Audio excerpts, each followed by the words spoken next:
미국이 칼을 뽑았습니다. 한국에 딱 잘라 말했죠. 전투기의 눈은 절대 안 준다. 8조 5천억 원을 내고 전투기 40대를 사는 고객한테요. 돈은 받고 기술은 안 주고 경쟁자가 될까봐 막은 겁니다. 10년이 지났습니다. 그런데 한국은 그걸 만들었습니다. 만들어서 미국에 팔고 있었어요. 47개국이 줄을 섰고 막았던 그 손이 지갑을 열고 있었습니다. 그 충격적인 전말을 지금 공개합니다. 시작하기 전 구독과 좋아요, 그리고 대한민국 화이팅 댓글로 한국을 응원해주세요. 안녕하세요. 제 이름은 로버트 켈러안입니다. 미국 상원의원이에요.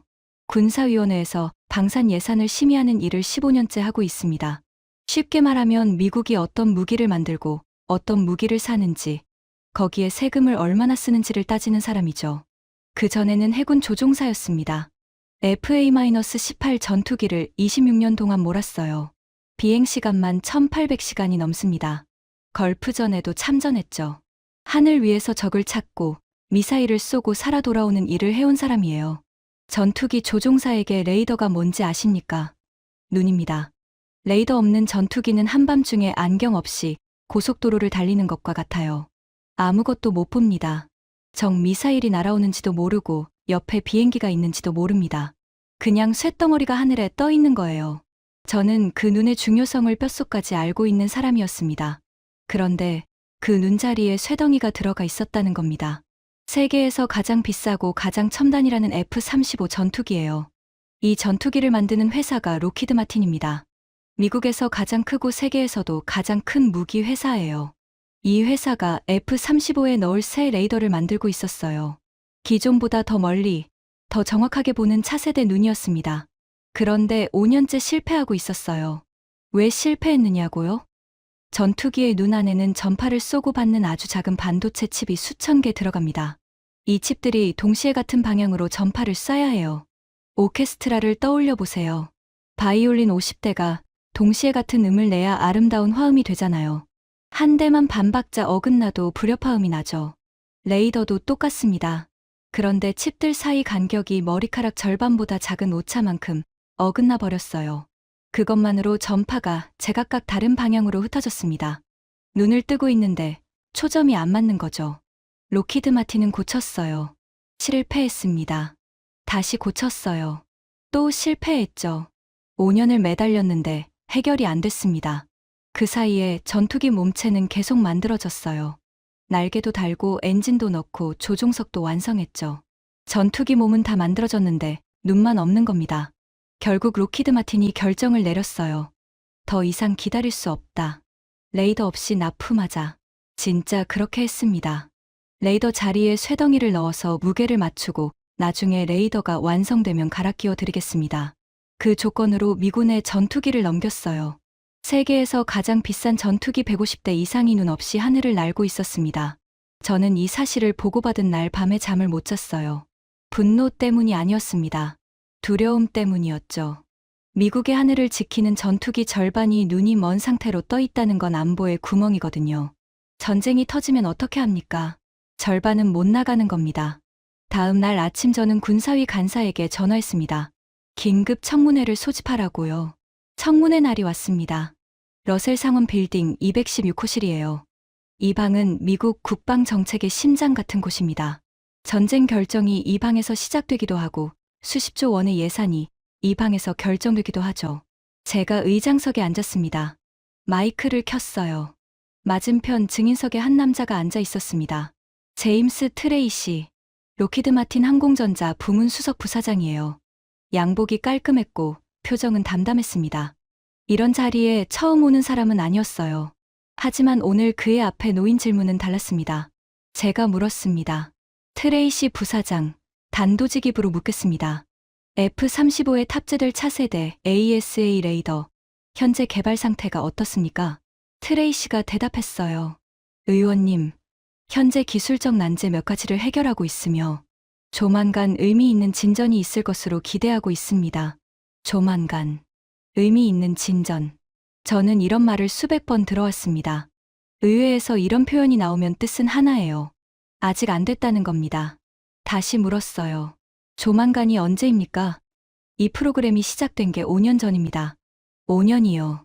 그동안 투입된 예산이 얼마인지 정확히 말씀해 주시겠습니까? 트레이시가 말을 골랐습니다. 정확한 수치는 기밀사항이지만 의원님께서 알고 계신 범위 내에서 말씀드리면 제가 끊었어요. 제가 알고 있습니다. 5조 원이 넘었어요. 미국 납세자의 세금 5조 원을 쓰고 레이더 하나를 못 만들었다는 겁니까? 방 청석이 술렁였어요. 옆에 앉은 동료 의원 맥도널드가 저를 힐끔 봤습니다. 맥도널드는 군사위에서 저와 같은 당 소속이에요. 방산업계와 가까운 인물이죠. 얼굴에 불편한 기색이 역력했습니다. 트레이시가 변명을 이어갔어요. 의원님, 이해합니다만 AESA 레이더는 세계에서 가장 복잡한 전자 장비입니다. 칩 수천 개가 동시에 나노미터 단위로 정렬되어야 하고 제가 잘랐습니다. 잠깐요. 복잡한 건 저도 압니다. 저는 그 레이더가 달린 전투기를 26년간 몰았어요. 제가 묻는 건 기술적 설명이 아닙니다. 납세자에게 약속한 일정을 왜 못 지켰느냐는 겁니다. 트레이시의 목이 움직였어요. 물을 한 모금 마셨습니다. 증인석 앞 물컵이 살짝 흔들렸죠. 이어서 물었습니다. 그리고 한 가지 더 묻겠습니다. 레이더가 준비 안 된 상태에서 전투기를 납품하셨죠? 트레이시가 답했어요. 전투기의 다른 모든 시스템은 정상입니다. 레이더는 추후 장착 조건으로. 제가 다시 끊었습니다. 그 추후 장착이라는 게 뭔지 국민에게 설명해 주시겠습니까? 레이더가 들어갈 자리에 뭘 넣었습니까? 잠깐 침묵이 흘렀습니다. 트레이시가 입을 열었어요. 무게 균형을 위한 벨러스트를 장착했습니다. 제가 되물었죠. 벨러스트. 쉬운 말로 하면 쇠덩이 아닙니까?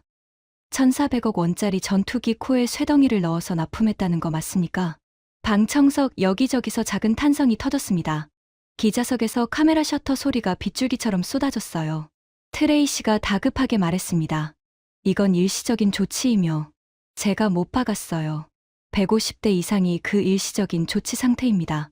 5년째 일시적입니다. 부사장님, 이게 미국 방산의 현주소입니까? 트레이시가 고개를 살짝 숙였어요. 뭐라 말을 이으려 했지만 제가 먼저 말했습니다. 하나만 더 묻겠습니다. 이 레이더 개발에 필요한 핵심 소재인 갈륨. 전 세계 공급의 83%가 중국에서 옵니다. 중국이 수출 통제를 걸었죠. 이 상황에서 개발 완료 시점을 약속할 수 있습니까? 트레이시의 대답은 짧았습니다. 현재로서는 구체적인 시점을 말씀드리기 어렵습니다. 저는 마이크를 끄고 의자 등받이에 기대 앉았습니다. 등줄기를 타고 차가운 것이 흘러내렸어요. 분노가 아니었습니다. 이건 공포에 가까웠죠. 기술도 5년째 안 되고 핵심 소재도 남의 손에 달렸다. 세계 최강이라 불리는 미국 전투기의 눈이 이 상태였습니다. 청문회가 끝나고 복도를 걸어 나오는데 맥도널드가 다가왔어요. 그가 말했습니다. 켈러안, 오늘 좀 세게 몰아붙인 거 아닌가? 로키드 마틴이 해결할 거야. 시간이 좀 더 필요한 거지. 제가 되물었죠. 시간. 5년이 짧았나? 맥도널드가 목소리를 낮췄어요. 미국 방산을 흔들면 중국이 좋아해. 조심하라고. 저는 대답하지 않았습니다. 그냥 걸었어요. 복도 끝 창문 너머로 워싱턴의 하늘이 보였습니다. 맑았어요. 그 하늘 어딘가에 눈먼 전투기들이 떠 있을 거라는 생각이 스쳤죠. 하지만 그때까지만 해도 저는 확신하고 있었습니다. 이건 미국의 문제고 미국이 해결할 문제라고요. 세계 최고의 기술력을 가진 나라가 미국이고 레이더 하나 못 만들 리가 없다고요. 그 확신이 깨지기 시작한 건 사흘 뒤였습니다. 펜타곤 지하 2층. 기밀 브리핑 전용 회의실이에요. 이 방은 창문이 없습니다. 벽이 특수 소재로 되어 있어서 밖에서 전파를 보내도 안에서는 잡히지 않아요. 전자기기 반입도 금지됩니다. 이 방에 불려오면 보통 좋은 소식은 아닙니다. 국방부 획득 차관보 스티븐 말로니가 자리에 앉아 있었어요. 말로니는 펜타곤에서 무기 구매와 개발을 총괄하는 사람입니다. 쉽게 말하면 어떤 무기를 만들고 어떤 무기를 사올지 결정하는 책임자예요. 테이블 위에 서류 봉투가 놓여 있었습니다. 기밀 등급 표시가 찍혀 있었죠. 말로니가 먼저 입을 열었어요. 의원님, 청문회 잘 보셨습니다. 제가 대답했죠. 잘 보기는. 분통이 터져서 왔네. 뭔가 대안이 있어서 부른 건가? 말로니가 봉투를 열었어요. 서류 2장이 나왔습니다. 한 장은 제가 아는 내용이었어요. F-35 레이더 개발 현황. 5년째 진전 없음. 아까 청문회에서 확인한 그 이야기죠. 문제는 두 번째 장이었습니다. 말로니가 서류를 내밀었어요. 의원님, 이 보고서를 먼저 읽어 주십시오. 제목이 눈에 들어왔어요. 한화시스템 ASA 레이더 독자 개발 완료 및 양산 현황. 한국 회사 이름이었습니다. 제가 물었습니다. 한화시스템, 한국 방산 업체 맞나? 말로니가 고개를 끄덕였어요. 네, 한국의 방위산업 회사입니다. 다시 물었죠. 그래서 한국이 레이더를 만들었다고? 말로니의 대답은 단호했습니다. 만들었습니다. AESA 레이더를요. 독자 기술로요. 지금 공장에서 양산 중입니다. 저는 보고서를 한 번 더 읽었어요. 눈이 한 줄에 멈췄습니다. 미국 기술 이전 거부, 이후 7년 만에 자체 개발 완료. 미국 기술 이전 거부. 이 문장에서 심장이 한 번 크게 뛰었습니다. 제가 물었어요. 잠깐, 미국이 기술을 안 줬다고? 언제? 말로니가 설명했습니다. 10년 전입니다. 한국이 미국에서 F-35를 40대 도입하면서 기술 이전 25개 항목을 약속받았습니다. 그런데 4개 항목을 거부했어요. 그중 첫 번째가 AESA 레이더였습니다. 제가 되물었죠. 왜 안 줬지? 말로니가 대답했어요. 한국이 전투기를 독자 개발하려 했습니다. KF-21이라는 전투기예요. 만약 한국의 레이더 기술을 넘기면 한국 전투기가 미국 전투기의 경쟁자가 될 수 있었으니까요. 제가 정리했습니다. 고객은 좋지만 경쟁자는 안 된다. 말로니가 짧게 대답했어요. 정확합니다. 저는 의자 등받이에 기댔어요. 논리는 이해가 됐습니다. 방산 비즈니스에서 흔한 일이에요. 무기는 팔되 기술은 안 주는 거죠. 자동차를 팔면서 엔진 설계도는 안 주는 것과 같습니다. 그건 당연한 거라고 생각했어요. 문제는 그 다음이었습니다. 제가 말했어요. 그래서 한국이 포기했겠지. 어차피 미국 없이는 만들 수 없었을 테니까. 말로니가 잠깐 멈칫했어요. 그리고 고개를 저었습니다. 아닙니다. 한국은 포기하지 않았습니다. 자체 개발을 시작했어요. 그리고 7년 만에 완성했습니다. 제가 되물었어요. 뭐라고? 말로니가 이어갔습니다. 현재 양산 중이고 한국 전투기 KF-21에 장착되어 비행 중입니다. 저는 보고서를 다시 들여다봤어요. 숫자들이 적혀 있었습니다. 송수신 모듈 1200개 이상, 탐지거리 200km 이상, 동시 추적 가능 표적 다수. 종이 위의 숫자들은 나쁘지 않았어요. 솔직히 말하면 꽤 좋았습니다. 하지만 저는 방산업계에서 너무 오래 일한 사람이에요. 종이 위의 숫자와 실제 성능은 다릅니다. 미국 방산시설에서도 사양선은 훌륭한데 실물은 실망스러운 경우가 수없이 많았거든요. 제가 솔직하게 말했어요. 숫자는 봤네. 근데 이거 실제로 작동하는 건 맞나? 한국이 조립은 잘하지. 하지만 핵심 기술은 다른 이야기야. 속을 뜯어보면 미국 부품이나 이스라엘 부품일 수도 있잖아. 말로니가 대답했습니다. 그래서 보여드릴 게 하나 더 있습니다. 말로니가 보고서 뒷장을 넘겼어요. 거기에 예상하지 못한 이름이 적혀 있었습니다. 보잉이었어요. 보잉은 미국의 자존심 같은 회사죠. 비행기 하면 보잉이잖아요. F-15 전투기를 만드는 곳이기도 합니다. 말로니가 설명했어요. 보잉이 한화 시스템의 장비를 F-15EX에 넣는 것을 검토 중입니다. 대화면 전식이라는 조종석 핵심 장비예요. 제가 놀라서 되물었죠. 보잉이 한국 회사 장비를 미국 전투기에? 말로니가 고개를 끄덕였어요. 네. 보잉의 방산 부문 실적이 좋지 않습니다. 지난 분기에만 3조 2천억 원 손실을 냈어요. 비용을 줄여야 하는 상황에서 한화 시스템의 장비가 성능은 검증됐고 가격 경쟁력이 있는 겁니다. 손가락 끝이 차가워지는 느낌이 들었어요. 보잉이 한국 부품을 검토한다는 건 보잉 내부에서도 미국산만으로는 안 된다는 판단이 섰다는 뜻이거든요. 보잉이 아무 회사나 검토하지는 않습니다. 제가 물었어요. 그래서 이 브리핑의 결론이 뭔가? 우리 보고 한국 부품을 쓰라는 건가? 말로니가 신중하게 대답했습니다. 결론은 아직 아닙니다. 의원님. 하지만 선택지를 알고 계셔야 합니다. 그리고 한 가지 더 있습니다. 말로니의 표정이 달라졌어요. 살짝 무거워졌습니다. 그가 말을 이었어요. 중동에서 보고가 올라왔습니다. 이란이 아랍에미리트를 공격했을 때의 요격 데이터입니다. 한국의 천궁2 미사일 방어 체계가 관련되어 있어요. 제가 물었습니다. 천궁2, 그것도 한국 거야? 말로니가 대답했어요. 네. 한화 시스템이 만든 레이더가 핵심입니다. 그 레이더가 실전에서 어떤 성적을 냈는지 의원님께서 직접 보셔야 할 것 같습니다. 서류 봉투 안에 사진 한 장이 더 들어 있었어요. 사막 한가운데 배치된 레이더 장비 사진이었습니다. 모래바람이 부는 황량한 벌판 위에 한국어와 영어가 나란히 적힌 장비가 서 있었죠. 저는 그 사진을 한참 들여다봤습니다. 사막 위에 서 있는 한국 레이더. 미국이 안 준 기술로 만들어진 장비가 미국의 동맹국 하늘을 지키고 있었습니다. 그때까지도 저는 반신반의했어요. 숫자가 좋으면 뭐합니까? 실전에서 검증이 안 되면 아무 의미 없습니다. 종이 위의 레이더와 미사일 앞의 레이더는 완전히 다른 물건이거든요. 하지만 말로니의 다음 말에 저는 의자에서 몸을 일으켜야 했습니다. 이란이 미사일 170발과 드론 560대를 동시에 쏟아부었습니다. 한꺼번에요. 그 한복판에서 한국 레이더가 뭘 했는지 보시면 생각이 달라지실 겁니다.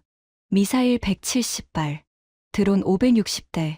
동시에 저는 26년간 전투기를 몰면서도 이런 규모의 동시 공격은 교본에서만 봤습니다. 실전에서 이 정도 규모가 터진 건 거의 전례가 없었어요. 그 한복판에서 한국 무기가 뭘 했다는 건지 솔직히 그 순간까지도 기대보다는 의심이 컸습니다. 한국은 미국 무기의 고객이지 경쟁자가 아니라는 게 제 평생의 상식이었으니까요. 그 상식이 무너지기 시작한 건 중동 보고서의 첫 페이지를 넘긴 순간부터였습니다. 중동 보고서를 펼쳤습니다. 기밀 등급이 찍혀 있었어요. 보고서 제목은 이랬습니다. 아랍에미리트 방공 작전 분석, 이란 동시 타격 대응 결과. 날짜를 봤어요. 올해 초였습니다.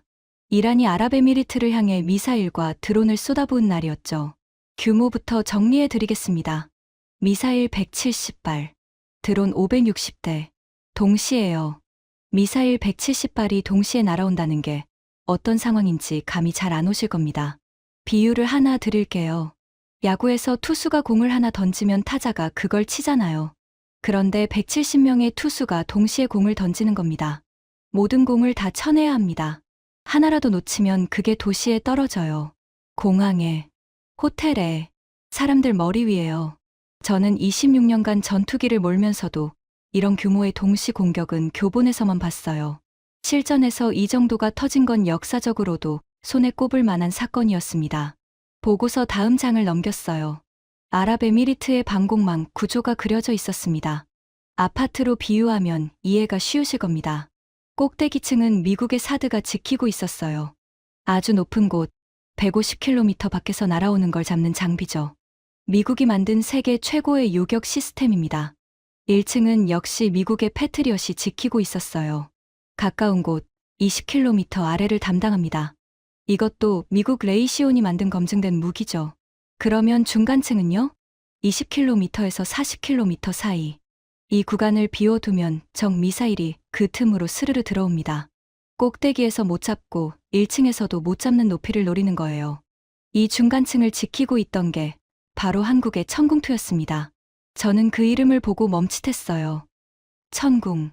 하늘의 궁전이라는 뜻이라고 했습니다. 한국어로요. 이름은 거창했지만 솔직히 그때까지 저는 이 무기를 잘 몰랐어요. 미국 의회에서 다루는 방산 품목은 대부분 미국산이거든요. 한국 무기가 청문회 안건에 올라온 적은 거의 없었습니다. 보고서의 다음 페이지. 여기서 제 손이 멈췄습니다. 요격 결과가 나와 있었어요. 미사일 170발 중 163발 요격. 요격률 96%. 저는 그 숫자를 2번 봤습니다. 3번 봤어요. 96%. 170발이 쏟아지는 상황에서 96%를 잡았다는 겁니다. 여러분, 이 숫자가 왜 충격적인지 말씀드릴게요. 미국의 패트리엇 미사일이 걸프전에서 실전 배치된 적이 있습니다. 그때 미국 정부는 요격률이 높다고 발표했어요. 하지만 전쟁이 끝난 뒤 분석해보니 실제 요격률은 공식 발표보다 훨씬 낮았다는 논란이 있었죠. 의회 감사원이 재조사까지 했을 정도입니다. 그런데 이번에는 96%라고요? 보고서를 더 읽었습니다. 천궁2가 담당한 중간층에서의 요격률은 97%에 달했어요. 아랍에미리트 방공망 3층 중에서 가장 높은 수치였습니다. 미국 사드보다, 미국 패트리엇보다 한국 천궁2의 실전 성적이 더 좋았던 겁니다. 그리고 특히 눈에 들어온 부분이 있었어요. 천궁2의 레이더가 360도 전 방향을 동시에 감시하면서 미국의 사드와 패트리엇에 실시간으로 정보를 넘기고 있었다는 거였죠. 한국 레이더가 적을 발견하면 그 정보가 바로 미국 사드의 지휘 시스템으로 흘러가도록 설계되어 있었습니다. 세 무기가 하나의 팀으로 작동한 거예요. 이게 왜 중요한 건지 바로 다음 장에서 드러났습니다. 같은 날 밤이었습니다. 이란의 하늘도 공격을 받았어요. 이란에도 방공 무기가 있었습니다. 러시아에서 사온 S-300 계열, 중국에서 들여온 HQ-9 계열, 그리고 자체 개발한 바바르 계열. 세 종류였죠. 장비 자체는 나쁘지 않았어요. 러시아 S-300은 세계적으로 검증된 무기이고 중국 HQ-9도 성능이 괜찮다는 평가를 받는 물건입니다. 문제는 이 세 무기가 서로 대화를 못했다는 겁니다. 러시아 레이더가 적기를 발견해도 그 정보가 중국 미사일 발사대로 바로 안 넘어갔어요. 이란제 레이더가 뭔가 잡아도 러시아 요격 미사일이 그 정보를 쓸 수 없었죠. 말이 서로 다른 세 사람이 한 팀에 묶여 있는 것과 같았습니다. 한쪽이 적을 발견해서 외쳐도 옆에 있는 사람이 못 알아듣는 거예요. 알아듣는데 시간이 걸리고 그 시간 동안 미사일은 기다려주지 않습니다. 결과는 참혹했습니다. 이란 쪽은 50곳 이상이 타격당했고 사망자가 230명을 넘었어요. 같은 밤이었거든요.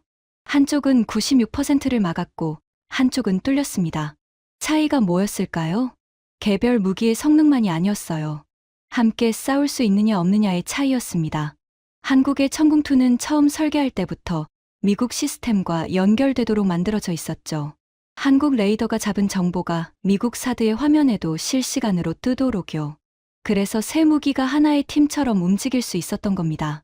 무기를 잘 만드는 것, 그리고 다른 나라 무기와 함께 싸우게 만드는 것. 이 둘은 완전히 다른 능력입니다. 전자는 기술의 문제이고 후자는 철학의 문제예요.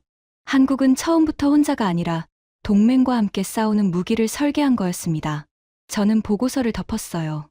의자에 깊숙이 기대앉았습니다. 천장을 올려다봤죠. 펜타곤 지하 2층 천장은 낮고 회색이에요. 그 회색 천장이 유난히 답답하게 느껴졌습니다. 그리고 하나가 더 궁금해졌어요. 가격이었습니다. 제가 물었습니다. 천궁2 한 세트 가격이 얼마야? 말로니가 대답했어요. 패트리엇의 약 3분의 1입니다. 요격 미사일 한 발 가격도 패트리엇의 3분의 1 수준이고요. 3분의 1점, 이건 단순히 싸다는 이야기가 아닙니다. 미사일 170발이 쏟아지는 상황을 생각해보세요. 같은 예산이면 3배 더 많이 쏠 수 있다는 뜻이거든요. 한 발이라도 놓치면 그게 도시에 떨어지는 상황에서 3배라는 숫자는 생사를 가르는 차이였습니다. 다시 물었어요. 이 무기를 쓰는 나라가 어디야? 말로니가 설명했습니다. 아랍에미리트, 사우디아라비아, 이집트, 중동 세 나라에 수출됐습니다.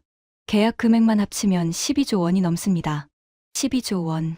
저는 숫자를 머릿속에서 환산해봤어요. 미국 해군의 최신 이지스함 한 척 건조 비용이 약 2조 5천억 원입니다. 12조 원이면 이지스함 5척을 새로 만들 수 있는 돈이에요. 한국은 레이더 기술 하나로 이지스함 5척 값을 벌고 있었습니다. 그리고 이건 지금까지의 이야기예요. 대기 중인 나라가 47개국이라는 보고도 있었습니다. 제가 되물었어요. 47개국? 말로니가 고개를 끄덕였습니다. 네. 중동뿐 아니라 동유럽, 동남아, 남미까지. 한국 미사일 방어 체계에 관심을 보이는 나라가 47개국입니다. 47개국이 줄을 서 있다. 미국이 기술을 안 줘서 스스로 만든 나라의 무기에 47개국이 줄을 서 있다. 이 문장이 머릿속에서 빙빙 돌았습니다. 말로니가 마지막으로 한마디를 덧붙였어요. 의원님, 보인건이랑 이 중동 데이터를 종합하면 한 가지가 분명해집니다. 한국 방사는 더 이상 우리의 고객만이 아닙니다. 경쟁자이자 파트너로 봐야 합니다. 직접 가서 보시는 걸 권합니다. 직접 가서 보라. 저는 잠시 생각했어요. 한국에 가본 적이 있었습니다. 몇 년 전 오산공군 기지에 잠깐 들른 적이 있었죠.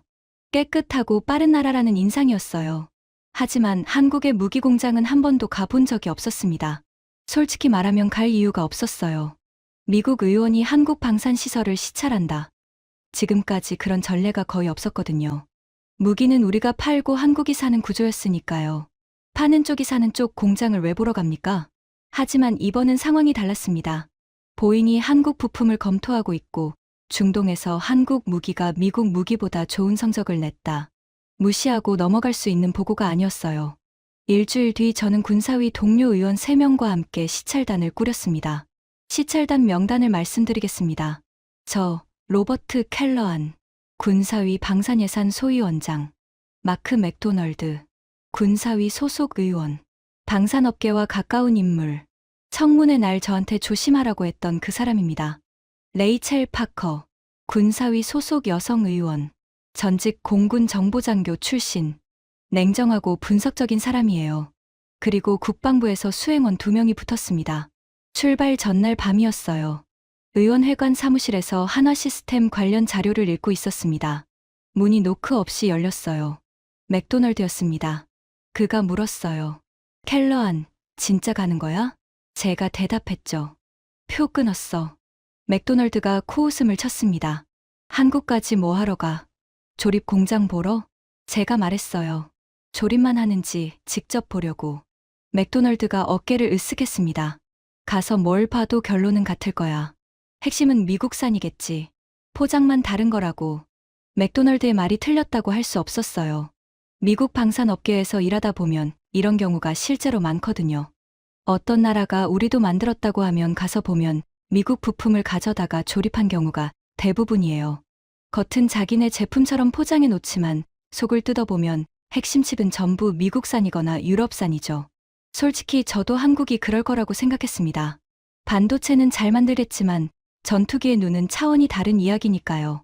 비행기에 올랐습니다. 14시간 비행이었어요. 기내에서 한화 시스템의 사양서를 다시 훑어봤습니다. 숫자만 보면 나쁘지 않았어요. 오히려 꽤 인상적이었죠. 하지만 종이 위의 숫자는 종이일 뿐이에요. 실제 공장에서 이걸 찍어내고 있는지, 품질이 고른지, 그건 눈으로 봐야 아는 겁니다. 비행기 안에서 잠이 잘 안 왔어요. 창밖으로 태평양이 보였습니다. 어두운 바다 위에 달빛이 비치고 있었죠. 문득 아버지 생각이 났습니다. 제 아버지도 해군 조종사였어요. 한국전쟁에 참전했습니다. F9F 팬서라는 전투기를 몰았죠. 당시 한국이라는 나라에 대해 아버지가 해준 이야기가 있었어요. 제가 해군사관학교에 입학하던 날이었습니다. 아버지가 제 어깨를 잡더니 이렇게 말했죠. 로버트, 내가 한국에서 싸웠을 때 그 나라에는 아무것도 없었다. 도로도 없고 공장도 없고 비행기도 없었어. 우리가 쓰다 남은 중고 F-86을 보내줬는데 그 사람들은 그 비행기 덮개도 혼자 못 열었어. 고장나면 우리 정비병을 불러야 했지. 그리고 이런 말을 덧붙였습니다. 한국은 우리가 지켜줘야 할 나라야. 그 나라가 스스로 전투기를 만드는 날은 안 온다. 아버지는 그 말을 확신에 차서 했어요. 비웃음이 아니었습니다. 진심이었죠. 전쟁터에서 직접 본 한국의 모습이 그랬으니까요. 폐허였거든요. 아무것도 없는 나라였으니까요.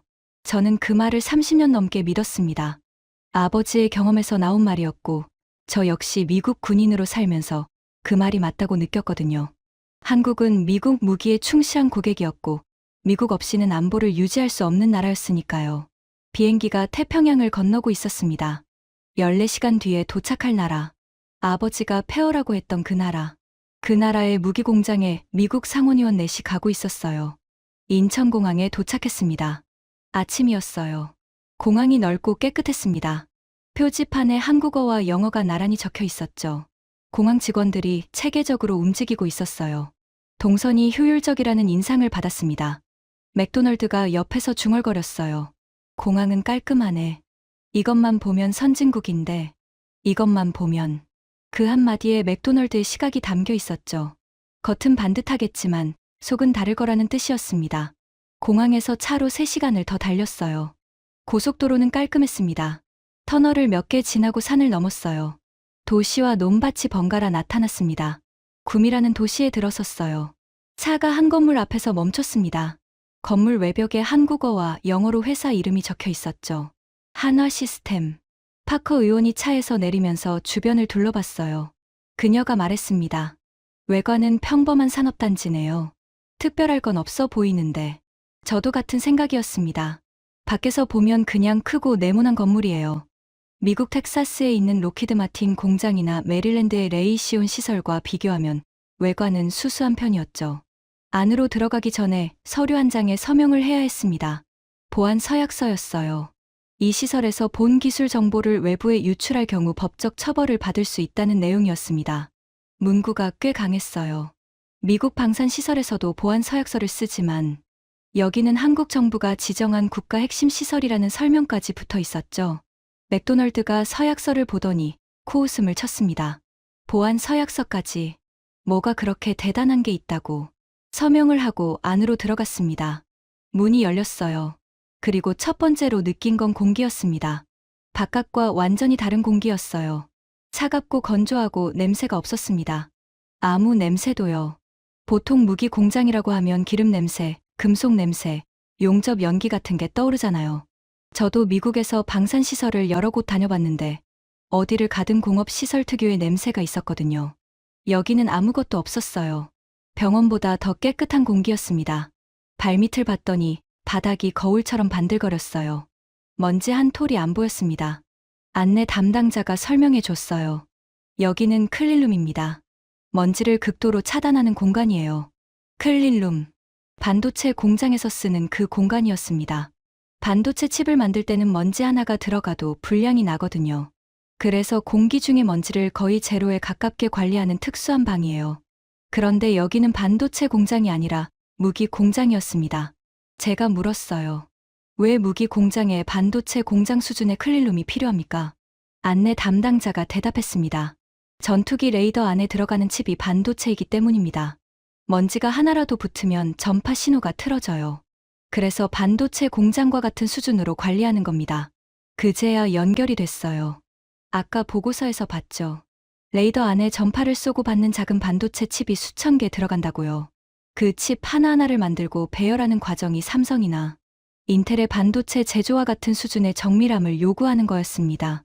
저는 미국 방산시설을 수십 곳 다녀봤어요. 로키드 마틴 공장도 가봤고 레이시온 공장도 가봤습니다. 당연히 수준이 높아요. 하지만 무기 공장에서 이 정도 규모의 반도체급 클린룸을 본 적은 솔직히 없었습니다. 파커 의원이 바닥을 보더니 저한테 작게 말했어요. 바닥에 먼지가 하나도 없어요. 이건 보통이 아닌데. 안내 담당자가 걸음을 옮겼습니다. 우리도 따라갔어요. 복도를 지나면서 규모가 보이기 시작했어요. 이 건물이 보통 크기가 아니었습니다. 제가 물었습니다. 이 공장 전체 부지가 얼마나 됩니까? 안내 담당자가 대답했어요. 약 9만 3천 제곱미터입니다. 숫자가 바로 와닿지 않았어요. 다시 물었죠. 비교할 만한 게 있을까요? 안내 담당자가 웃으면서 대답했습니다. 미식축구 경기장 14개를 이어붙인 크기입니다. 미식축구장 14개. 맥도널드의 표정이 살짝 바뀌었어요. 아까까지 코웃음을 치던 얼굴이 아니었습니다. 이어서 물었어요. 이 시설을 짓는데 얼마가 들었습니까? 안내 담당자가 대답했습니다. 약 3,200억 원입니다. 미국 달러로 하면 약 2억 4천만 달러 정도입니다. 2억 4천만 달러. 미국에서 비슷한 규모의 방산 생산 시설을 지으면 최소 3배에서 5배는 듭니다. 같은 규모를 5분의 1도 안 되는 비용으로 지었다는 건데 이건 효율의 문제가 아니라 접근법 자체가 다른 거였어요. 클린룸 안으로 들어갔습니다. 들어가기 전에 방진복을 입고 신발 위에 커버를 씌우고 모자를 쓰고 장갑을 꼈어요. 꼭 수술실에 들어가는 것 같았습니다. 맥도널드가 방진복을 입으면서 투덜거렸어요. 오버하는 거 아닌가? 무기 공장에서 이럴 필요까지. 안내 담당자가 조용히 대답했습니다. 의원님, 이 안에서 만드는 칩 위에 먼지 한 알이 올라가면 수백만 달러짜리 레이더 모듈이 폐기됩니다. 맥도널드가 입을 다물었습니다. 안에 들어서니 천장이 높았어요. 특수 조명이 일정한 밝기로 전체를 비추고 있었습니다.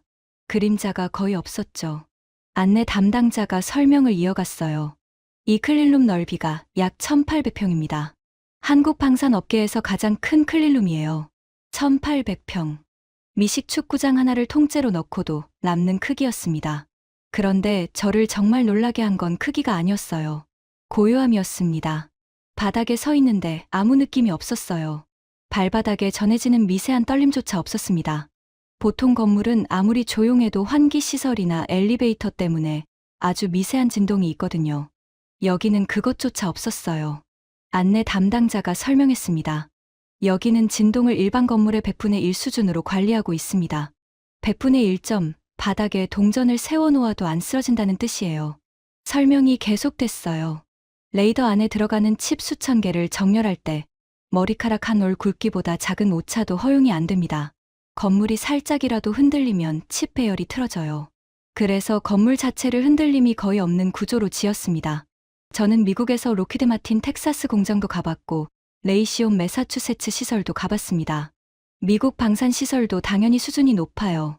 하지만 이 정도 규모의 클린룸에 이 수준의 진동 관리까지 갖춘 레이더 전용 공장은 솔직히 미국에서도 본 적이 없었습니다. 다음 공간으로 이동했어요. 테이블 위에 작은 부품이 하나 놓여 있었습니다. 손바닥보다 조금 큰 크기였어요.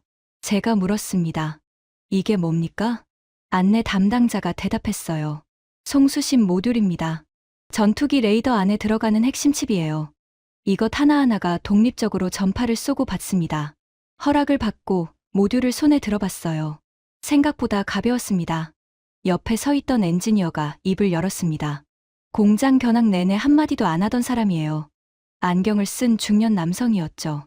표정이 무덤덤했습니다. 그가 짧게 말했어요. 적층형 구조입니다. 적층형. 쌓아 올린다는 뜻이에요. 엔지니어가 설명을 이어갔습니다. 다른 나라의 송수신 모듈은 부품을 옆으로 나란히 배열합니다. 저희는 위로 쌓았어요. 쉽게 말하면 이런 겁니다. 다른 나라는 아파트를 옆으로 길게 짓는 방식이고 한국은 위로 높이 올리는 방식이에요. 같은 면적에 더 많은 기능을 넣을 수 있죠. 제가 물었어요. 이 방식을 쓰는 나라가 있습니까? 엔지니어가 잠깐 멈칫했어요. 그리고 대답했습니다. 저희가 알기로는 없습니다. 없다. 세계에서 유일하다는 겁니다. 저는 그 모듈을 다시 들여다봤어요.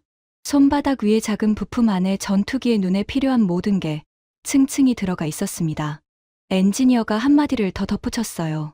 그리고 이 모듈은 하나가 고장 나도 전체가 멈추지 않습니다. 이것도 중요한 이야기였어요. 옛날 방식의 레이더는 부품 하나가 고장나면 전체가 멈춥니다. 전투 중에 눈이 갑자기 꺼지는 거죠. 그런데 이 레이더는 칩이 1200개가 넘으니까 몇 개가 고장 나도 나머지가 계속 작동해요. 눈이 살짝 흐려질 수는 있지만 완전히 안 보이지는 않는다는 뜻이에요. 저는 조심스럽게 모듈을 테이블에 내려놓았습니다. 다음 공간으로 이동했어요. 이번에는 천장이 엄청나게 높았습니다. 올려다보니 20m는 될 것 같았어요. 6층 건물 높이죠. 제가 물었습니다. 여기는 뭐 하는 곳입니까? 안내 담당자가 설명했어요. 미사일 방어용 대형 레이더를 조립하고 시험하는 곳입니다. 레이더가 군용 트럭 위에 올라가거든요. 트럭재 놓고 테스트해야 해서 천장이 높은 겁니다. 저는 그 공간을 둘러보면서 하나를 깨달았습니다. 이 공장은 단순히 부품을 조립하는 곳이 아니었어요. 반도체 칩을 만들고 모듈을 쌓아 올리고 레이더를 조립하고 완성된 레이더를 시험하는 것까지 한 건물 안에서 전부 하고 있었습니다. 미국에서는 이런 공정이 보통 3군데에서 4군데 회사에 나뉘어 있어요. 칩은 이 회사, 조립은 저 회사, 시험은 또 다른 곳. 회사 사이에 부품을 옮기고 일정을 맞추고 보안을 유지하는 데만 시간과 돈이 엄청 들어가죠. 그런데 여기서는 처음부터 끝까지 한 지붕 아래에서 이루어지고 있었습니다. 안내 담당자가 덧붙였어요. 이 공장에서 다루는 부품 종류가 약 35,000가지입니다. 온도, 습도, 먼지, 진동. 이 4가지를 동시에 관리하지 않으면 35,000가지 부품 중 단 하나라도 불량이 나올 수 있어요. 35,000가지.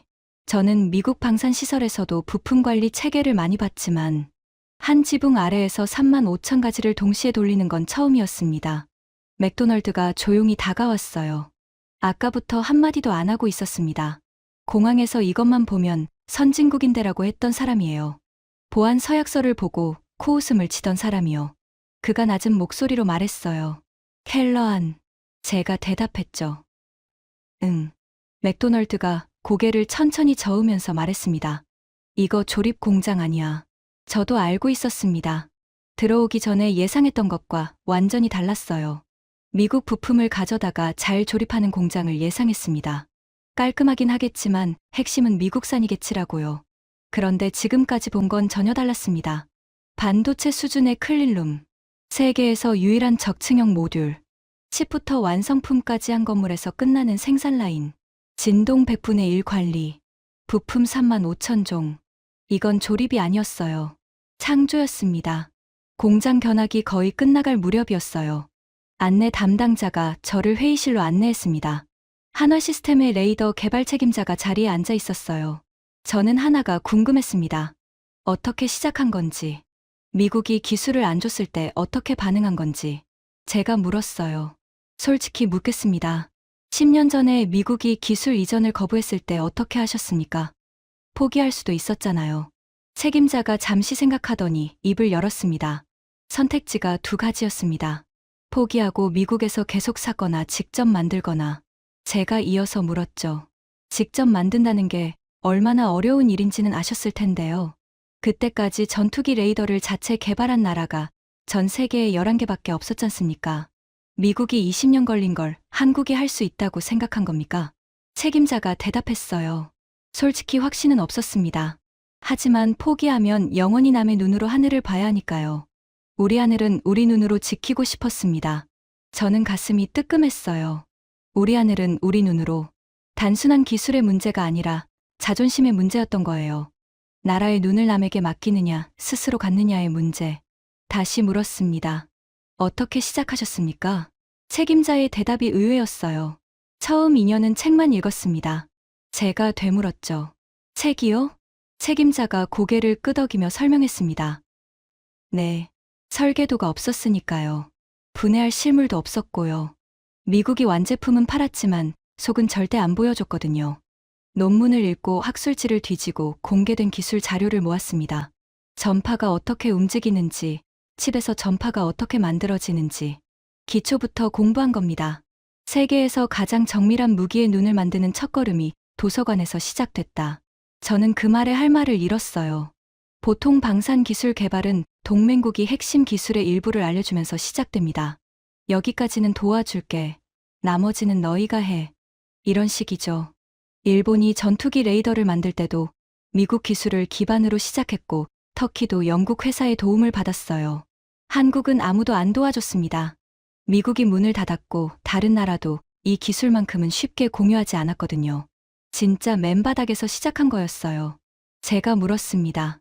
완전히 혼자서 한 건 아니었겠죠? 책임자가 대답했어요. 이스라엘의 엘타라는 회사에 기술 자문을 요청했습니다. 비용이 약 450억 원이었어요. 제가 이어서 물었죠. 450억이면 적지 않은 돈인데 어떤 도움을 받은 겁니까? 책임자가 설명했습니다. 기술을 넘겨받은 건 아닙니다. 이 방향으로 가면 막다른 길이다. 저쪽으로 가봐라. 이런 조언이었어요. 답을 준 게 아니라 힌트를 준 겁니다. 시험 문제를 풀 때 선생님이 3번은 아니야라고 말해주는 것과 비슷하죠. 정답은 안 알려주지만 시행착오를 줄여주는 거예요. 그것만으로도 혼자서 5년 걸릴 삽질을 2년으로 줄일 수 있었다고 했습니다. 2년이 끝나고 시제품이 나왔어요. 군에서 정한 검증 항목이 162개였다고 합니다. 162개를 하나하나 통과해야 합격. 하나라도 떨어지면 처음부터 다시. 전부 통과했다고 했어요. 하지만 시험장에서 통과하는 것과 실제 하늘에서 작동하는 건 다른 이야기죠. 비행 시험을 해야 했어요. 책임자가 말했습니다. 비행 시험은 이스라엘에서 했습니다. 그런데 때가 코로나 한복판이었어요. 제가 놀라서 되물었죠. 코로나 시기에 해외 비행 시험을요? 책임자가 고개를 끄덕였어요. 네. 비행기가 끊기고 국경이 닫혔는데 시험 일정은 미룰 수가 없었거든요. 연구원들이 어떻게든 이스라엘까지 갔습니다. 여기서 에피소드가 하나 나왔어요. 이스라엘은 입국 심사가 세계에서 가장 까다로운 나라 중 하나입니다. 한국 연구원 중 한 명이 입국 심사에서 걸렸다고 해요. 이전에 보안 때문에 기록을 남기지 않고 다녀온 적이 있었거든요. 심사관이 의심을 했습니다. 이스라엘에 온 적이 없는데 왜 이스라엘 방산 회사와 일을 하느냐. 몇 시간 동안 신문을 받았다고 합니다. 그리고 시험장은 사막 한가운데였어요. 주변에 식당이 없었습니다. 연구원들이 아침에 편의점에서 샌드위치를 사들고 가서 시험장 한쪽에 서서 먹고 바로 작업했다고 해요. 그 샌드위치 한 개가 하루 식사 전부인 날도 있었다고 합니다. 사막 한가운데서 샌드위치 하나로 버티면서 전투기에 눈을 시험하고 있었던 거예요. 저는 가만히 듣고 있었습니다. 옆에 있던 파커 의원이 메모를 하고 있었어요. 맥도널드는 팔짱을 끼고 테이블을 내려다보고 있었습니다. 아까와는 다른 표정이었어요. 책임자가 말을 이었습니다. 비행시험을 통과하고 모든 검증을 마치고 양산 1호기가 출고된 날이 있었습니다. 제가 물었어요. 어떤 느낌이었습니까? 책임자가 잠깐 말을 멈췄어요. 창밖을 봤습니다. 구미의 하늘이 보였죠. 그리고 조용히 대답했습니다. 환호 같은 건 없었습니다. 7년간 이어진 긴장이 풀린 사람들은 각자 자리에서 멍하니 화면을 바라보고 있었어요. 누군가 조용히 자판기 커피를 뽑아서 옆 사람에게 건넸습니다. 그게 다였어요. 자판기 커피 한 잔. 7년의 결과물이 세상에 나온 날의 축하가 자판기 커피 한 잔이었다는 겁니다. 저는 그 이야기를 듣고 아무 말도 하지 못했어요. 26년간 군에 있으면서 전쟁터도 가봤고 동료를 잃어본 적도 있습니다. 하지만 이 사람들이 7년간 견뎌온 무게가 어떤 것이었는지 그 순간 조금은 느낄 수 있었어요. 아버지의 목소리가 또 떠올랐습니다. 한국은 우리가 지켜줘야 할 나라야. 그 나라가 스스로 전투기를 만드는 날은 안 온다. 아버지, 그날이 왔습니다. 아버지가 폐허라고 했던 나라의 기술자들이 아무도 안 도와주는 상황에서 책을 읽는 것부터 시작해서 사막에서 샌드위치 하나로 버티면서 세계에서 12번째로 전투기의 눈을 만든 나라가 된 겁니다. 미국이 20년 걸린 일을 7년 만에 해냈어요. 그리고 그 눈은 지금 미국 전투기에도 들어가려 하고 있었습니다. 저는 회의실을 나왔어요. 공장 밖에 서서 구미의 하늘을 올려다봤습니다. 늦은 오후였어요. 하늘이 붉게 물들기 시작하고 있었죠. 맥도널드가 옆으로 왔습니다. 그리고 짧게 말했어요. 내가 틀렸어. 저도 같은 생각이었습니다. 조립 공장이 아니었어요. 미국 부품을 포장만 바꿔놓은 곳이 아니었어요. 세계 어디에도 없는 것을 만들어내는 곳이었습니다. 하지만 여기서 끝이 아니었어요. 공장에서 본 것은 기술이었습니다. 기술만으로는 부족해요. 이 기술이 실제로 세계를 어떻게 바꾸고 있는지, 미국의 어떤 의미인지, 그 전체 그림은 워싱턴에 돌아가서야 보이기 시작했습니다. 워싱턴에 돌아왔습니다. 비행기에서 내리자마자 사무실로 직행했어요. 책상 위에 쌓여있던 서류들을 치우고 한국에서 가져온 자료를 펼쳤습니다.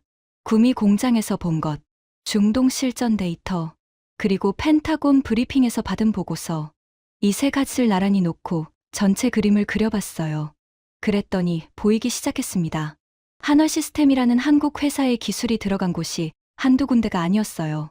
먼저 한국 전투기 KF-21의 코 안에 들어가 있었습니다. 한국이 스스로 만든 전투기에 한국이 스스로 만든 눈이 달려 있었죠. 미국 보잉의 F-15EX 조종석에도 들어가게 됐습니다. 한화 시스템의 대화면 전시기가 미국 전투기 조종사의 눈앞에 놓이는 거예요. 미국 조종사가 한국 회사의 장비를 보면서 전투를 하게 되는 겁니다. 이탈리아의 레오나르도라는 방산 기업도 연락해 왔어요. 유럽에서 가장 큰 방산 회사 중 하나입니다. 한국 레이더의 핵심 부품을 달라고 했죠. 그 부품이 레이더 전체 가격의 절반이 넘는 거였어요. 독일에서도 요청이 왔습니다. 자국 방공 시스템에 한국 레이더를 연결하겠다는 제안이었어요. 그리고 중동에서는 천궁투의 눈으로 실전에서 미사일을 잡고 있었습니다.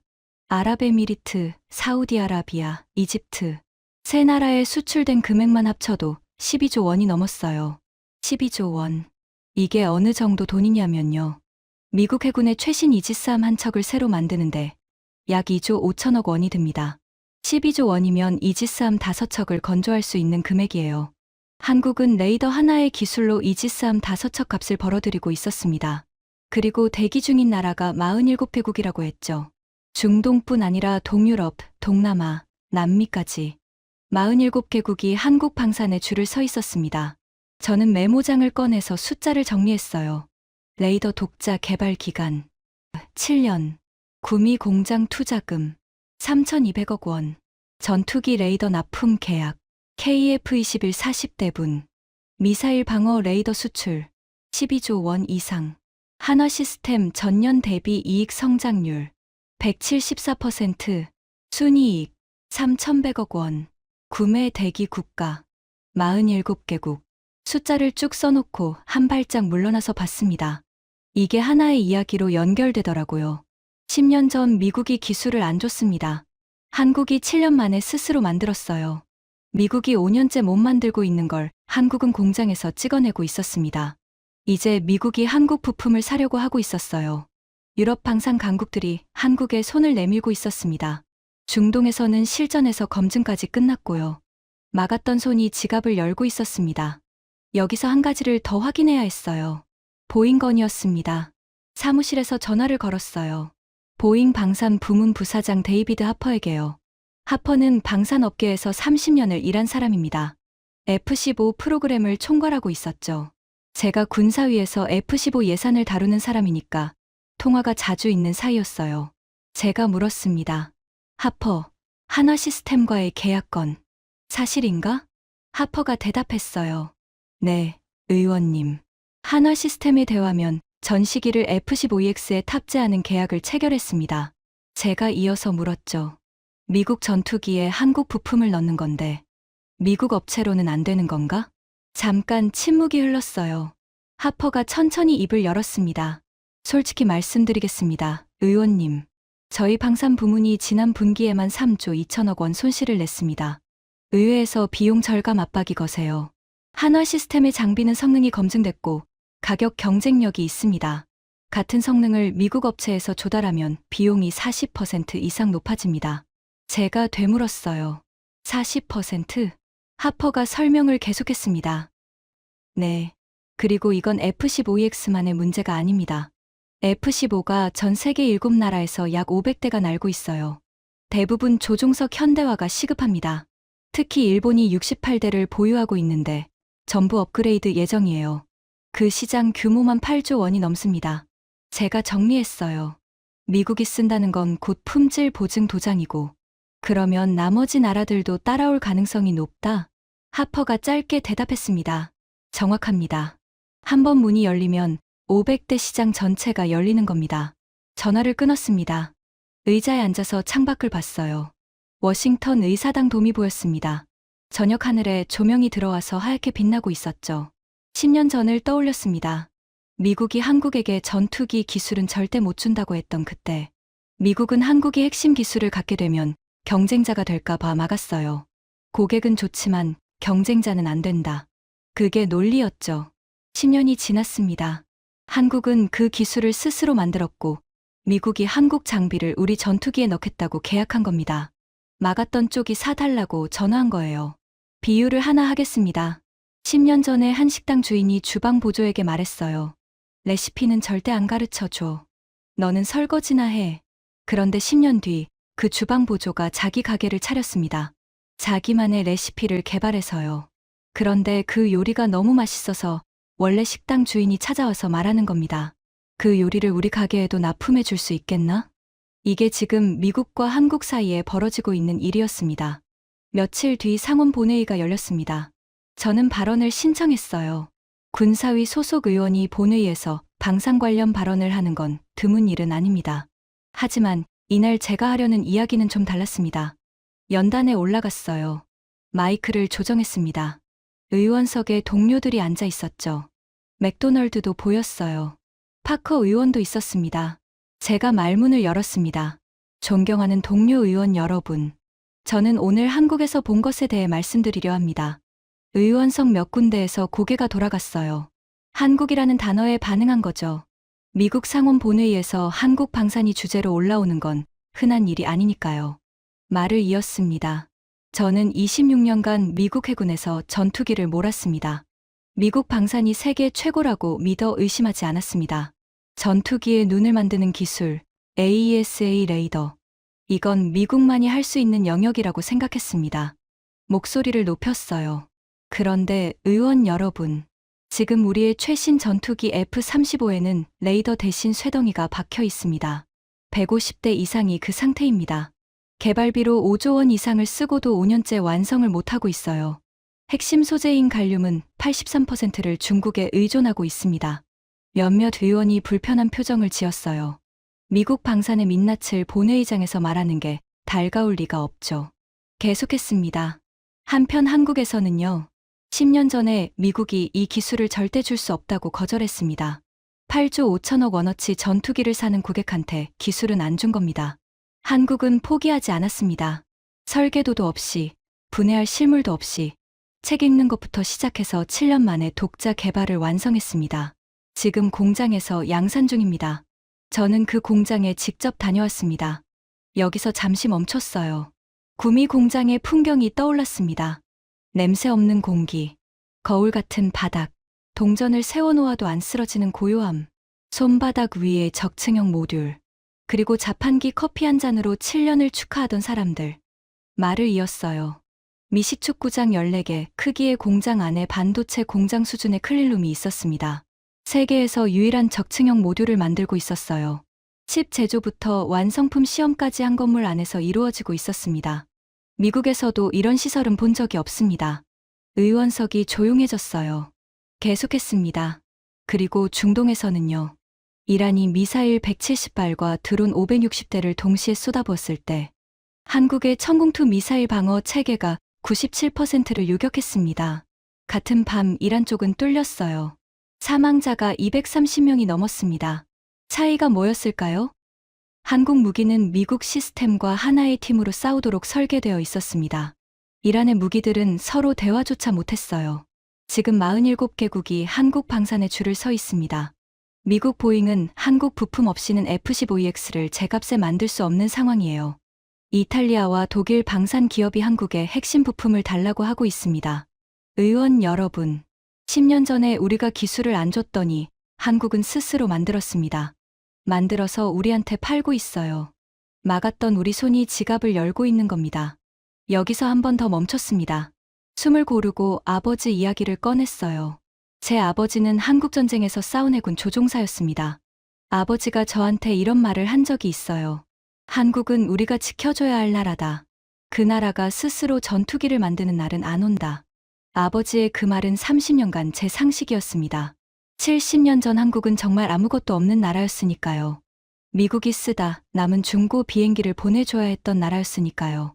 하지만 70년이 지난 지금 그 나라는 전투기의 눈을 스스로 만들고 있습니다. 세계에서 12번째로요. 미국이 절대 안 준다던 기술을 7년 만에 해냈습니다. 그 눈은 이제 미국을 넘어 세계의 하늘을 지키고 있어요. 아버지가 틀렸습니다. 그 나라는 스스로 만드는 나라가 됐습니다. 목이 메었어요. 잠깐 멈춰야 했습니다. 연단 위에서 물을 한 모금 마셨죠. 다시 말을 이었습니다. 의원 여러분, 저는 오늘 미국 방산을 비판하려고 이 자리에 선 게 아닙니다. 우리가 배워야 할 것을 말씀드리러 왔습니다. 한국이 대단한 건 기술만이 아닙니다. 거절당해도 멈추지 않는 정신입니다. 아무도 안 도와줘도 책 읽는 것부터 시작하는 끈기입니다. 사막에서 샌드위치 하나로 버티면서 시험을 이어가는 집념입니다. 미국은 여전히 세계 최강의 군사력을 가진 나라입니다. 하지만 우리가 그 자리를 지키려면 자만을 버려야 합니다. 동맹국을 고객으로만 보지 말고 파트너로 봐야 합니다. 기술을 막는 것보다 함께 만드는 것이 더 강한 동맹을 만든다는 걸 한국이 증명했습니다. 중고 비행기를 구걸하던 나라가 70년 만에 전 세계에 눈을 달아주는 나라가 됐습니다. 이건 하루아침에 일어난 일이 아닙니다. 이름이 알려지지 않은 사람들이 있었어요. 클린룸에서 밤새 현미경을 들여다보던 연구원, 사막에서 방진복을 입고 땀을 흘리던 시험팀, 2년 동안 논문만 읽으면서 답이 보일 때까지 버텼던 엔지니어들, 양산 1호기가 나온 날 자판기 커피 한 잔으로 축하를 대신한 사람들, 그 사람들이 만들어낸 결과입니다. 연설이 끝났습니다. 의원석에서 박수가 나올 거라고는 기대하지 않았어요. 상원 본회의에서 박수는 흔치 않거든요. 조용할 거라고 생각했습니다. 조용했어요. 하지만 평소와는 다른 조용함이었습니다. 맥도널드가 고개를 끄덕이고 있었어요. 한국에 같이 갔던 그 맥도널드가요. 조립 공장 보러 뭐하러 가냐고 했던 그 사람이요. 파커 의원은 메모를 적고 있었습니다. 몇몇 의원이 저를 바라보고 있었어요. 연단에서 내려왔습니다. 자리로 돌아가는데 맥도널드가 손을 내밀었어요. 그가 말했습니다. 좋은 연설이었어. 제가 대답했죠. 고마워. 맥도널드가 한 가지를 더 물었습니다. 한국 사람들, 왜 그렇게까지 하는 거야? 미국이 안 줬으면 다른 나라에서 사면 되잖아. 왜 7년을 매달린 거야? 저는 잠깐 생각했어요. 그리고 구미 공장에서 들은 말을 떠올렸습니다. 우리 하늘은 우리 눈으로 지키고 싶었대. 맥도널드가 아무 말 없이 고개를 끄덕였습니다. 여러분, 70년 전에 중고 비행기를 얻어 쓰던 나라. 그 나라의 기술자들이 70년 동안 멈추지 않았기 때문에 오늘 이 이야기를 여러분께 들려드릴 수 있었습니다. 거절당한 나라가 더 강해졌습니다. 무시당한 사람들이 세계의 하늘을 지키고 있습니다. 지금까지 미국 상원의원 로버트 켈러안이 경험한 충격적인 이야기였습니다. 거절당한 나라가 더 강해진 이 이야기를 주변에 널리 공유해 주세요. 작은 자부심이 큰 힘이 됩니다. 구독과 좋아요도 부탁드립니다. 지금까지 감동 피치였습니다. 감사합니다.